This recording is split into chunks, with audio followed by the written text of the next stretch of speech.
ଜୟ Jagannath, good morning, ଶୁଭ ସକାଳ। ଆମ ନୂଆଗାଁ 24 ଏବଂ ପ୍ରତୀକ୍ଷା ମିଡ଼ିଆକୁ ଆପଣଙ୍କୁ ସ୍ୱାଗତ। ଚାଲନ୍ତୁ ଜାଣିବା ଖବର ଆଜିର। ଭୁବନେଶ୍ୱର ଟ୍ୱିନ୍ ସିଟିରେ ଦୀପାବଳି ବଢ଼ାଇଲା ପ୍ରଦୂଷଣ। ରାଜଧାନୀରେ AQI ମାନ 180 ପଶିଲା।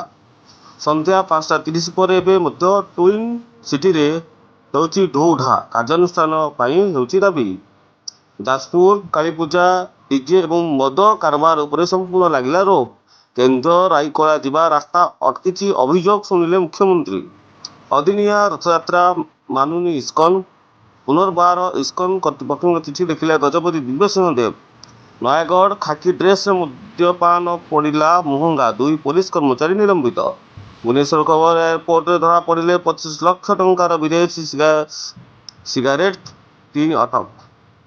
ବଣାଇରେ ଘନ କୁହୁଡ଼ି ଅସ୍ତରଣ, ଯାତାୟାତ ବାଧାପ୍ରାପ୍ତ। ପ୍ରକୃତିରେ ଭରପୁର ମଜା ନେଉଛନ୍ତି ଲୋକେ। ଓଡ଼ିଶା ଛୁଇଁଲା ପହିଲି ଶୀତ। ଇତିହାସ ରଚିଲା ଦୀପାବଳି ବ୍ୟବସାୟ। 6 ଲକ୍ଷ କୋଟିର କାରବାର ଏବେ ସ୍ୱଦେଶୀ ମାଆ ଖାଉଟି। ଏୟାରପୋର୍ଟରେ ଧରାପଡ଼ିଲା 25 ଲକ୍ଷ ଟଙ୍କାର ବିଦେଶୀ ସିଗାରେଟ୍, 3 ଅଟକ।